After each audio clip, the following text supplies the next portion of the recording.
زبیدی سے وضاحت مانگی تو اس نے کہا، خانہ کعبہ کی عظمت و تقدس کی قسم، میں نے اپنی لڑکی نہیں بیچی اور نہ ہی وہ کنیز ہے، وہ میری بیٹی ہے، اور اس شخص نے اپنی قوت کے بل بوتے پر زبردستی اسے اغوا کر کے اپنے گھر میں ڈال دیا ہے۔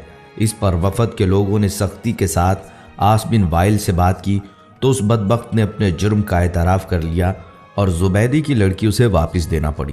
لڑکی واپس کرنے کے وقت بدبخت عاص نے ارکان وفد سے کہا کہ میں کل صبح لڑکی واپس کروں گا، ایک رات مجھے اس کے ساتھ گزار لینے دو۔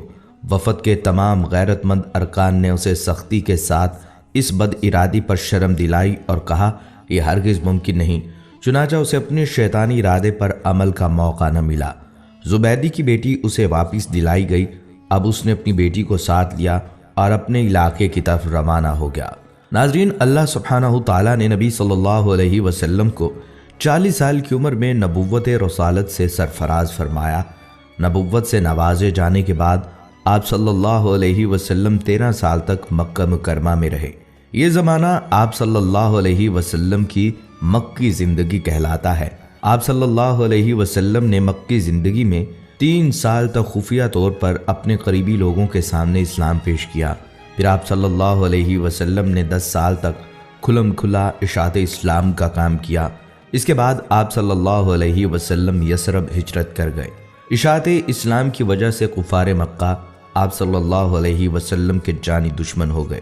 جب تک نبی صلی اللہ علیہ وسلم نے اپنی نبوت اور رسالت کا اعلان نہیں کیا تھا، اس وقت تک آپ صلی اللہ علیہ وسلم مکہ میں ایک عقل مند اور دانشور، صادق اور امین اور اچھے انسان سے جانے جاتے تھے۔ جب آپ صلی اللہ علیہ وسلم نے اپنی نبوت کا اعلان کیا تو لوگوں نے آپ صلی اللہ علیہ وسلم کو جادوگر اور کاہن و ساحر جیسے معیوب لقب سے مشہور کرنے کی کوشش کی تاکہ لوگ آپ صلی اللہ علیہ وسلم کے قریب نہ آئیں اور نہ آپ صلی اللہ علیہ وسلم کی باتیں سنیں۔ طارق بن عبداللہ المحاربی رضی اللہ تعالیٰ عنہ فرماتے ہیں، میں نے اللہ کے رسول صلی اللہ علیہ وسلم کو بازار ذی المجاز میں دیکھا جبکہ میں خرید و فروخت میں مشغول تھا۔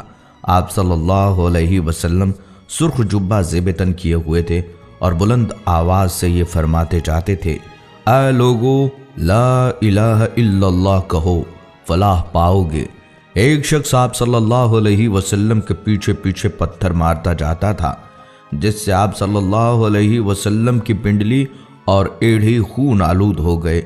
وہ شخص ساتھ ساتھ یہ بھی کہتا جاتا تھا، اے لوگو اس کی بات نہ سننا، یہ جھوٹا ہے۔ محاربی فرماتے ہیں کہ میں نے لوگوں سے پوچھا یہ شخص یعنی آپ صلی اللہ علیہ وسلم کون ہیں؟ لوگوں نے جواب دیا یہ لڑکا بنی عبد المطلب سے ہے۔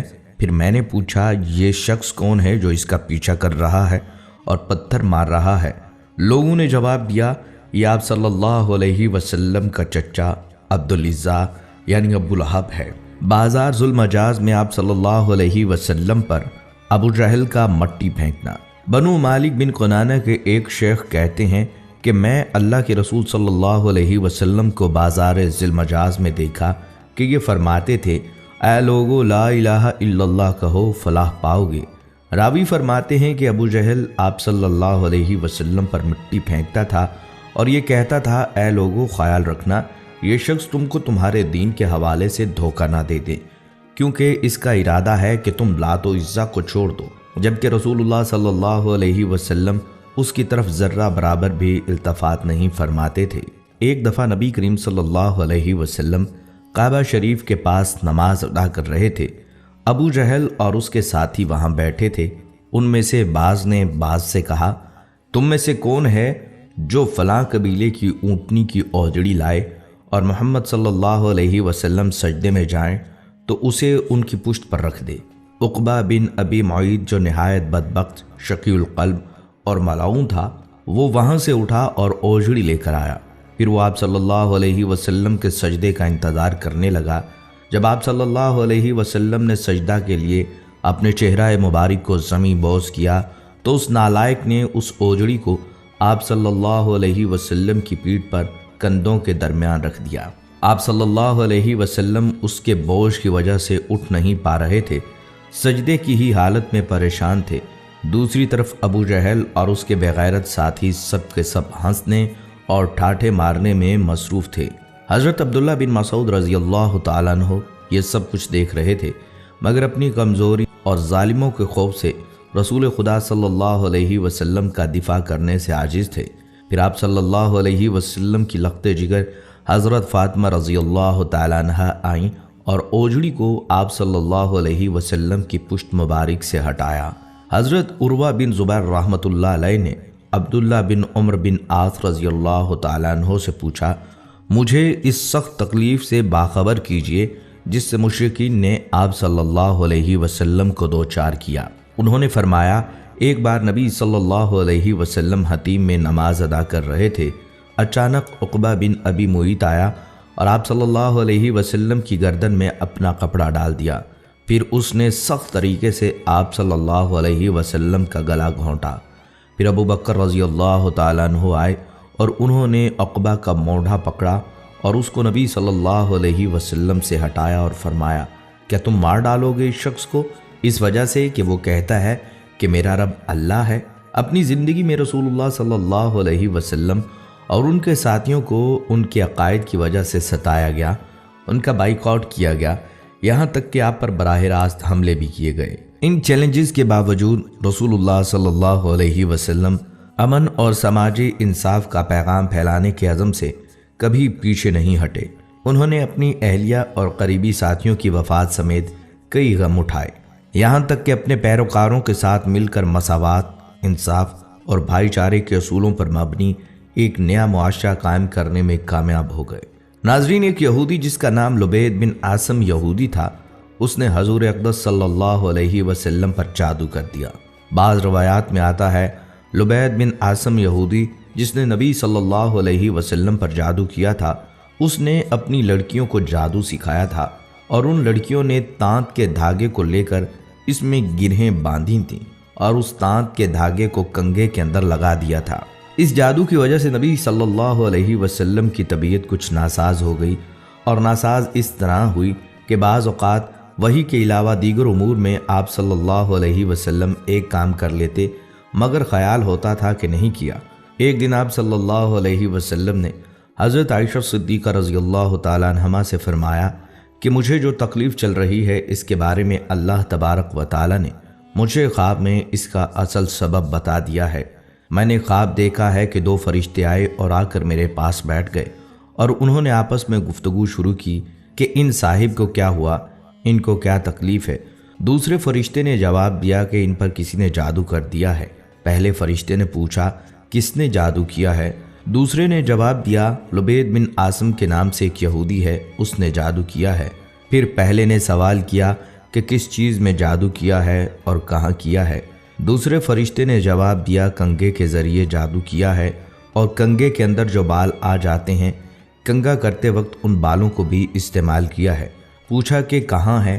جواب دیا وہ ایک کنواں ہے، وہاں پر اس نے جادو کے کلمات پڑھ پڑھ کر وہاں دفن کیے ہیں۔ یہ ساری تفصیل نبی صلی اللہ علیہ وسلم کو فرشتوں کے ذریعے بتا دی گئی۔ حضرت عائشہ رضی اللہ تعالیٰ عنہا سے آپ صلی اللہ علیہ وسلم نے فرمایا کہ اللہ تعالیٰ نے میری اس تکلیف کے بارے میں مجھے ساری تفصیلات بتا دی ہیں۔ چنانچہ نبی صلی اللہ علیہ وسلم خود اس کنویں کے پاس تشریف لے گئے اور وہاں جا کر دیکھا اس کا پانی بالکل پیلا پڑا ہوا تھا۔ وہاں سے وہ کنگھا بھی برآمد ہو گیا، کنگھے کے اندر جو بال تھے وہ بھی برآمد ہو گئے۔ مدینہ منورہ میں ایک یہودی عورت تھی، اس کا نام لبیطۃ الحمرا تھا۔ وہ ایک بہت ہی خبیث اور بدذات عورت تھی اور وہ حضور صلی اللہ علیہ وسلم سے بہت زیادہ جلتی تھی۔ وہ چاہتی تھی کہ نعوذ باللہ آپ صلی اللہ علیہ وسلم اس دنیا سے رخصت ہو جائیں۔ ایک دن اس عورت نے ایک جادوگر کے پاس جا کر کہا وہ حضور صلی اللہ علیہ وسلم پر ایسا جادو کریں کہ بیمار ہو جائیں۔ جادوگر نے اس خبیث عورت کو ایک تعویذ دیا اور اسے حکم دیا کہ وہ اس تعویذ کو حضور صلی اللہ علیہ وسلم کے گھر میں کسی جگہ چھپا دے۔ جادوگر کی بات پر عمل کرتے ہوئے اس عورت نے وہ تعویذ آپ صلی اللہ علیہ وسلم کے گھر میں کسی جگہ چھپا دیا۔ تعویذ کے اثر سے آپ صلی اللہ علیہ وسلم کی طبیعت ناساز ہو گئی۔ صحابہ کرام اس بات سے بہت پریشان تھے۔ انہوں نے آپ صلی اللہ علیہ وسلم کی صحت کے لیے دعائیں کی، لیکن حضور صلی اللہ علیہ وسلم کی طبیعت بہتر نہیں ہو رہی تھی۔ ایک دن حضور صلی اللہ علیہ وسلم کے صحابی حضرت زید بن حارثہ رضی اللہ تعالیٰ عنہ کو ایک خواب آیا۔ خواب میں اللہ تعالیٰ نے انہیں بتایا کہ آپ صلی اللہ علیہ وسلم پر جادو کیا گیا ہے۔ حضرت زید بن حارثہ رضی اللہ تعالیٰ عنہ نے آپ صلی اللہ علیہ وسلم کو خواب کے بارے میں بتایا۔ آپ صلی اللہ علیہ وسلم نے حضرت زید بن حارثہ رضی اللہ تعالیٰ عنہ کو حکم دیا کہ وہ تعویذ تلاش کریں۔ حضرت زید بن حارثہ رضی اللہ تعالیٰ عنہ نے حضور صلی اللہ علیہ وسلم کے گھر کو تلاش کیا اور آخرکار انہوں نے تعویذ کو ایک کنویں میں پایا۔ تعویذ پھینکنے کے بعد آپ صلی اللہ علیہ وسلم کی صحت بہتر ہو گئی۔ جادوگرنی کو معلوم ہوا کہ آپ صلی اللہ علیہ وسلم کی صحت ٹھیک ہو گئی۔ اس نے آپ صلی اللہ علیہ وسلم سے معافی مانگی۔ آپ صلی اللہ علیہ وسلم نے اس سے معاف کر دیا، لیکن اسے سخت سزا دی گئی۔ اسے مدینہ منورہ سے نکال دیا گیا اور اسے یہودیوں کے علاقے میں بھیج دیا گیا۔ فتح خیبر کے بعد حضور صلی اللہ علیہ وسلم کچھ دنوں تک زرعی زمینوں اور باغوں کے انتظامات اور غنائم کی تقسیم کے کاموں میں مصروف رہے۔ ظاہر ہے ان کاموں کے لیے قیام وہیں ضروری تھا۔ اسی دوران ایک عورت نے جس کا نام زینب بنت الحارث تھا، جو سلام بن مشکم کی بیوی تھی، آپ صلی اللہ علیہ وسلم کو زہر دے کر نقصان پہنچانے کی سازش کی۔ اس نے پروگرام بنایا کہ آپ صلی اللہ علیہ وسلم کو بکری کا بھنا ہوا گوشت پیش کیا جائے اور اس میں زہر ملا دیا جائے۔ پہلے اس نے صحابہ کرام سے معلوم کیا کہ آپ صلی اللہ علیہ وسلم کو بکری کا کون سا حصہ مرغوب ہے۔ لوگوں نے بتلایا کہ آپ صلی اللہ علیہ وسلم بکری کی ران شوق سے نوش فرماتے ہیں۔ اس منحوس عورت نے بکری ذبح کی اور اس کا گوشت زہر آلود کر دیا، خاص طور پر بکری کی ران پر زیادہ زہر لگا دیا، اور آپ صلی اللہ علیہ وسلم کے خیمے میں لے کر آئی۔ پیارے آقا صلی اللہ علیہ وسلم مغرب کی نماز ادا کر کے خیمے میں تشریف لائے۔ دیکھا تو ایک عورت خیمے کے باہر آپ کا انتظار کر رہی تھی۔ آپ صلی اللہ علیہ وسلم نے اس سے آنے کا سبب پوچھا۔ عورت نے کہا، اے ابو القاسم، میں آپ کے لیے بکری کا بھنا ہوا گوشت ہدیہ کے طور پر لائی ہوں۔ اسے معلوم تھا کہ آپ صلی اللہ علیہ وسلم ہدیہ قبول فرما لیتے ہیں، صدقہ قبول نہیں فرماتے۔ آپ صلی اللہ علیہ وسلم نے صحابہ کرام رضی اللہ تعالیٰ عنہم سے فرمایا، اس سے کھانا لے لو۔ اس کے بعد آپ صلی اللہ علیہ وسلم نے صحابہ کرام سے جو اس وقت وہاں موجود تھے کھانے کے لیے فرمایا۔ آپ صلی اللہ علیہ وسلم نے بکری کا بازو لے لیا اور اسے منہ میں رکھا۔ حضرت بشر بن برا بن معور نے بھی گوشت کا ایک ٹکڑا منہ میں رکھ لیا۔ ابھی آپ صلی اللہ علیہ وسلم نے بازو سے منہ لگایا ہی تھا کہ اس نے خبر دے دی کہ مجھے زہر آلود کیا گیا ہے۔ آپ صلی اللہ علیہ وسلم نے فوراً تھوک دیا، اگرچہ اس کا تھوڑا بہت اثر زبان پر رہ گیا۔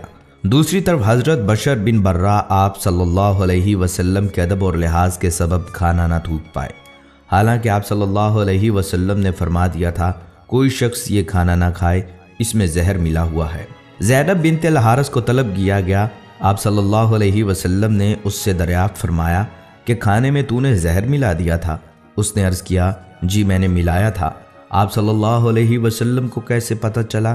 فرمایا، مجھے اس ہڈی نے بتلا دیا کہ میں زہر آلود ہوں۔ آپ صلی اللہ علیہ وسلم نے فرمایا، تو نے ایسا کیوں کیا؟ اس نے کہا، میرے باپ، چچا اور شوہر قتل ہو گئے، میری قوم بھی تباہ ہو گئی۔ میں نے سوچا اگر آپ صلی اللہ علیہ وسلم نبی ہوئے تو یہ زہر آپ پر اثر نہیں کرے گا اور آپ صلی اللہ علیہ وسلم بچ جائیں گے، اور اگر بادشاہ ہوں گے تو ہمیں آپ سے نجات مل جائے گی۔ آپ صلی اللہ علیہ وسلم نے اسے کچھ نہیں کہا اور جانے دیا۔